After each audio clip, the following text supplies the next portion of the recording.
कहता है क्या, तो कहता त्रिज्या 12 सेंटीमीटर वाले एक वृत्त की कोई जीवा है ना केंद्र पर 120 डिग्री का कोण बनाती है। कितना डिग्री का है ना। देखो क्वेश्चन, देखो ये क्वेश्चन को देखो, यानी कि एग्जाम में अगर बना देगा 120 डिग्री से, यानी कि साइन 120 डिग्री वाला मेथड से भी बना देगा, वो भी सही है।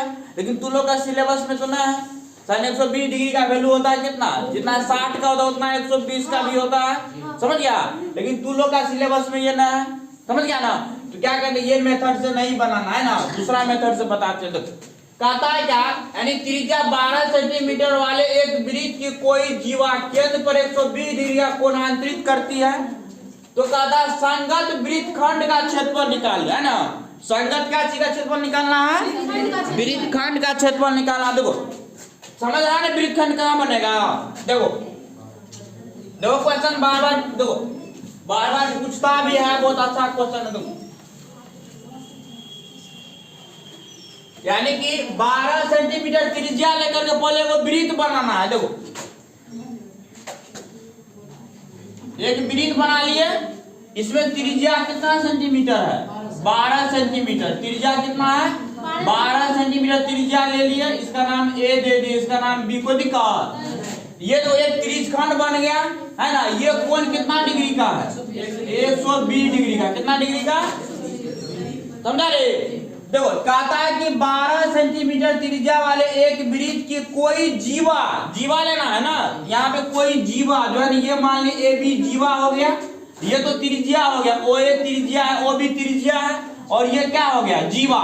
कहता है कोई जीवा केंद्र पर कितना डिग्री का कोण बनाती है, 120 डिग्री का कोण आंतरिक करती है, बनाती है। तो कहता है वृत्तखंड का क्षेत्रफल निकालने के लिए ये पूरे पार्ट जो होगा ओ ए बी ओ, ये पूरे तो त्रिज्यखंड हो गया, हुआ ना, ये त्रिज्यखंड हो गया। और ये वाला जो पार्ट है, ये वाला पार्ट, यही क्या चीज है, जीवा नहीं, ये है वृत्तखंड। ये क्या है, ए बी जो है ये है क्या चीज, जीवा। ये क्या है, जीवा। समझ गया। यानी कि त्रिज्यखंड जब भी बनता है तो त्रिज्या से बनता है ना। उसका वृत्तखंड जब भी बनता है क्या चीज बनता है, जीवा से। क्या चीज से, ये हो गया लघु वृत्तखंड, और इसको छोड़ करके बाकी जो भी भाग है वो क्या है, दीर्घ वृत्तखंड। समझ गया रे। उसके बाद ये वाला जो पार्ट है ऊपर वाला, ये वाला पार्ट, ये है दीर्घ त्रिज्यखंड ओ ए बी। ये वाला जो है, ये पूरे पार्ट, ये क्या है, लघु त्रिज्यखंड। कोई दिक्कत। ये भाग का क्षेत्रफल जब ये भाग का क्षेत्रफल निकालना है ना, इसका जब क्षेत्रफल निकालेगा तो पूरे त्रिज्यखंड का क्षेत्रफल में त्रिभुज का क्षेत्रफल घटा देगा, निकल जाएगा ना। लेकिन इसका क्षेत्रफल निकालने के लिए, त्रिभुज का क्षेत्रफल निकालने के लिए तुम लोग का फॉर्मूला पता है। यानी कि इसका जब क्षेत्रफल निकालेंगे तो फॉर्मूला तुम लोग को पता है, ये पूरे का क्षेत्रफल क्या होता है, θ/360 गुना में पाई स्क्वायर। उसमें से क्या करें, 1/2 r स्क्वायर साइन थीटा को घटा देगा, निकल जाएगा ना, निकलेगा। तो ये फॉर्मूला जब लगाएगा θ/360 गुना पाई r स्क्वायर, r का मान पता है, पुट कर देगा, इसका क्षेत्रफल निकल जाएगा। 1/2 r स्क्वायर साइन, जैसे थीटा का मान लगे 120 डिग्री पे बनाना पड़ेगा। तो 120 डिग्री तुम लोग का सिलेबस में नहीं है, तो ये वाला फॉर्मूला से नहीं बनाएंगे ना, इसको दूसरा मेथड से देखो कैसे बनाते हैं। तो सबसे पहले देखो इसका क्षेत्रफल निकालने में कोई टेंशन नहीं है ना। यानी ये पूरे का क्षेत्रफल निकाल सकता है, टेंशन है किसका, त्रिभुज का क्षेत्रफल निकालने का, है ना। अब 120 डिग्री से कैसे त्रिभुज का क्षेत्रफल निकालते हैं, देखो ये फॉर्मूला अप्लाई नहीं करेंगे, 1/2 r स्क्वायर साइन थीटा, दूसरा मेथड से देखो बताते हैं। तो ये मान के चलो, देखो ये त्रिभुज है, ये कोण कितना डिग्री का है, 120 डिग्री का, इसका नाम O है ना, O A B। ये त्रिभुज का क्षेत्रफल कैसे निकालते हैं, ये भुजा पता है कितना, 12, ये भी 12 सेंटीमीटर पता है, कोई दिक्कत। अब क्या करते हैं, इस पे लंब डाल देते हैं, ऐसा समझ में।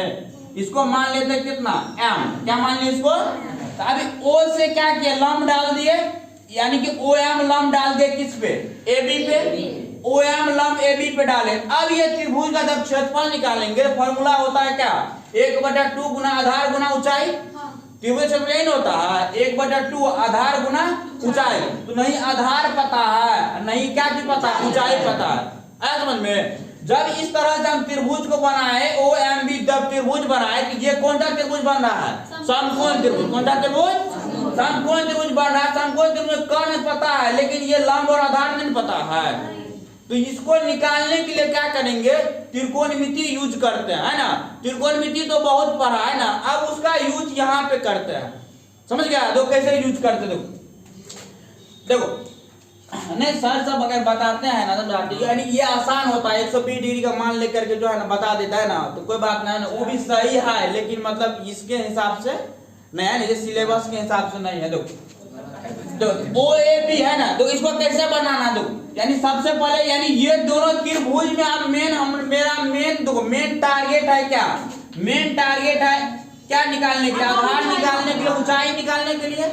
अब ये कोण से देखो कैसे निकालते हैं। ये पूरे कोण कितना डिग्री का? 120 डिग्री का। जैसे इस पे लंब डाले ना, समझ गया, तो इस पे जैसे लंब डालेंगे कोण को क्या करेगा? डिवाइड कर देगा ना, कितना कितना बांट देगा। ये कोण हो जाएगा कितना?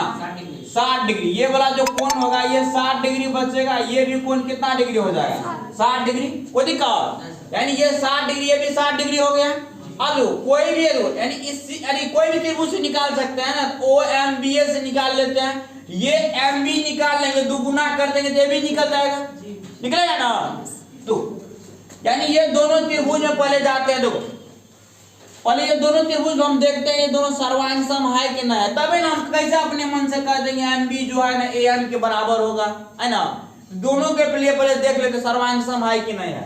तो कौन कौन त्रिभुज में जाना है? देखो त्रिभुज ओ एम बी एवं त्रिभुज ओ एम ए में, कोई दिक्कत? यानी ओ एम बी और किस में जा रहे हैं? ओ एम ए में। तो दोनों त्रिभुज हम देख रहे हैं क्या? देखो ओ एम जो है ये ओ एम के कॉमन है ना, ओ एम दोनों में ना है, ओ एम कॉमन हो गया।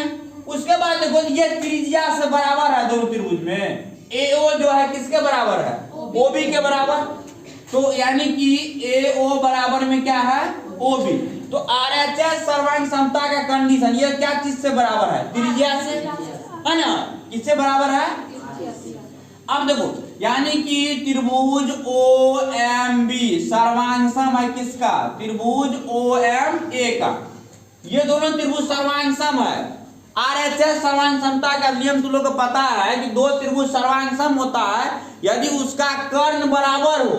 ये 90 डिग्री सामने वाली भुजा कर्ण हो गया, तो कर्ण बराबर होना चाहिए। और एक भुजा और अदर अगर लंब आधार में कोई बराबर हो जाता है, दोनों त्रिभुज क्या होता है? सर्वांग सम होता है। तो कर्ण दोनों का बराबर है और एक भुजा और देखो ये दोनों में कॉमन है ना, ये बराबर हो गया ना। इसका मतलब दोनों त्रिभुज क्या है? सर्वांग सम है। यानी ए एम जो है किसके बराबर होगा? एम बी के बराबर। तो इधर से अगर एम बी लेगा तो इधर से क्या लेगा? M A. ये क्या चीज से होगा? By CPCT. क्या चीज से? इसका फुल फॉर्म होता है क्या? CPCT, corresponding parts of congruent triangle. समझ गया? यानी सीपीसीटी से क्या होगा? एम बी जो है किसके बराबर हो गया? एम ए के बराबर। कोई दिक्कत नहीं। अब देखो यानी ये त्रिभुज में देखो ओ एम कैसे निकालेंगे? तो ये कोण हमको पता है कितना? 60 डिग्री, है ना। 60 डिग्री पता है। ये कर्ण पता है कितना? 12। कर्ण कितना पता है? तो कर्ण पता है 60 डिग्री का मान हमको पता होता है। साइन लगाएंगे चाहे कॉस लगाएंगे। तो अगर यहाँ से हम अगर मान के चलो यहाँ से अगर साइन लगाते हैं तो एम बी निकल जाएगा, नहीं निकलेगा? एम बी को दुगुना कर देंगे तो ए बी निकल जाएगा, क्योंकि एम बी और ए एम दोनों बराबर है ना, समझा। तो एम बी को दुगुना कर देंगे तो क्या निकल जाएगा? A B. उसके बाद अगर कॉस लगाएंगे तो कॉस थीटा बराबर क्या होगा? इस 60 डिग्री के लिए आधार हो गया, आधार बटा कर्ण होता है ना। तो 60 डिग्री का मान रख देंगे तो ओ एम नहीं निकल जाएगा। तो ऊंचाई भी पता हो गया, आधार भी पता हो गया, त्रिभुज क्षेत्रफल नहीं निकाल लेंगे। समझा रे? तो देखो यानी यहाँ पे क्या करेंगे? देखो त्रिभुज किस में जाते हैं? त्रिभुज ओ एम बी में। ओ एम बी में क्या लगाएंगे बोलो? पहले देखो पहले ओ एम निकाल लेते हैं। तो ओ एम निकालने के लिए क्या लगाएगा? Cos 60 degree. तो कॉस 60 डिग्री बराबर में क्या है? कॉस थीटा ये हो गया। तो थीटा के लिए लंब हो गया ना, और ये क्या होगा? आधार। क्या होगा? देखो ओ एम बटे में ओ बी न रे। तो cos 60 डिग्री का मान कितना होता? 1/2। ओ एम का मान नहीं पता, नहीं ना है। OM का मान नहीं है पता, लेकिन O भी पता है कितना 12, तो 2 6 का 12 कट गया ना, है ना। उसके बाद देखो कोना कोनी गुना करके देखो तो OM बराबर में कितना होगा 6 सेंटीमीटर। कोई दिक्कत, OM निकाल लिए। अब हमको MB निकालने के लिए क्या करते हैं, MB निकालने के लिए इसमें लगा देते हैं क्या साइन थीटा, है ना। तो साइन कितना डिग्री लगाएगा 60 डिग्री, तो साइन जैसे 60 डिग्री लगाएगा साइन थीटा बराबर में देखो ये तो लंब हो गया, ये क्या हो गया कर्ण, तो लंब बटे कर्ण होता है। तो साइन थीटा बराबर देखो साइन 60 डिग्री बराबर क्या हो जाएगा MB बटे में क्या हो जाएगा OB। तो साइन 60 डिग्री का मान कितना होता है 3/2। MB का मान कितना है नहीं है मालूम, यही तो निकालना है। देखो OB का मान कितना है 12, 2 से काटेगा 2 6 का 12 हो गया, यानी MB बराबर में कितना हो जाएगा 6√3 सेंटीमीटर। कोई दिक्कत। अब देखो MB को अगर तू गुना कर देगा तो क्या निकल जाएगा AB, क्या MB और AM दोनों बराबर है ना, यहाँ पे सर्वांग सम से बता दिए दोनों बराबर है। यहाँ से देखो इसीलिए देखो यानी कि AB बराबर क्या होगा 2 गुना 6√3, तो कितना हो जाएगा 12√3 सेंटीमीटर। कोई दिक्कत समझा। अब देखो तो √3 का मान मालूम है ना, तो यूज कर दो 12 गुना √3 का मान दिया हुआ कितना 1.73, है ना। इसको गुना करो कितना आता है 12 गुना 1.73। अब 12 गुना 1.73 करेगा ना 20.76 गुना किया जी 20.76 सेंटीमीटर हो गया। देखो यानी कि 12 गुना 1.73 को गुना करेगा तो चेक कर लेगा 20 दशमलव कितना हो जाएगा 700। कोई दिक्कत है। अब देखो अब आधार भी पता हो गया, मेन का मतलब मेन इसमें टारगेट क्या था हमको त्रिभुज का क्षेत्रफल निकालना। आधार मालूम हो गया, आइए ऊंचाई मालूम है OM निकाले हैं ना कितना 6, त्रिभुज का क्षेत्रफल अब क्लियर निकलने जाएगा समझा। देखो इसीलिए त्रिभुज OAB का क्षेत्रफल तो क्या होगा देखो 1/2 गुना आधार गुना ऊंचाई, तो AB गुना में क्या हो जाएगा OM। कोई दिक्कत है। तो 1/2 AB का मान मालूम है 20.7 AB का मान मालूम है कितना रे 20.76 गुना में देखो ये कितना आया 6 आया, ये कितना आया है 6, इसके जगह कितना रखेंगे 6, तो 2 से 3 को गुना करेगा यानी 20.76 गुना में 3 आया, गुना करेगा कितना आएगा 6 18 22 हासिल कितना बचा 2 6 62.68 आता है 62.28 सेंटीमीटर स्क्वायर हो गया गुना सेकंड रे। जी आप देखो त्रिभुज का क्षेत्रफल निकाल लिए ना, त्रिभुज क्षेत्रफल निकाल लिए। अब क्या करेंगे त्रिज्यखंड का क्षेत्रफल निकालेंगे, उसमें से घटा देंगे नहीं निकल जाएगा जी समझा बोल रहे जी। अब यहाँ इस फिगर को मिटा है, ये समझ में आया ना फिगर से कैसे निकाले।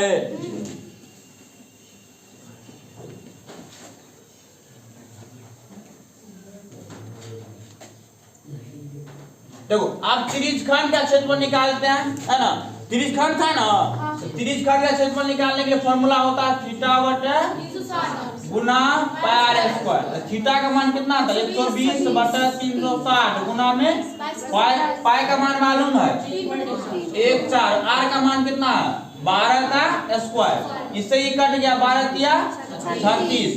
तो देखो 12 का स्क्वायर करेगा 1/3 गुना 3.14 गुना 144 होगा, 3 से काटेगा तो 3 चौका 12 2 फिर 3 8 हो गया, 48 गुना कितना 3.14 समझा, गुना करेगा कितना आया गुना करो तो 150.72 150.72 सेंटीमीटर स्क्वायर हो गया है ना। त्रिज्यखंड का क्षेत्रफल मालूम हो गया और त्रिभुज घटाना तो वो भी मालूम हो गया, घटा देगा नहीं निकल जाएगा। तो आप यहाँ पे क्या लिखेंगे तो अतः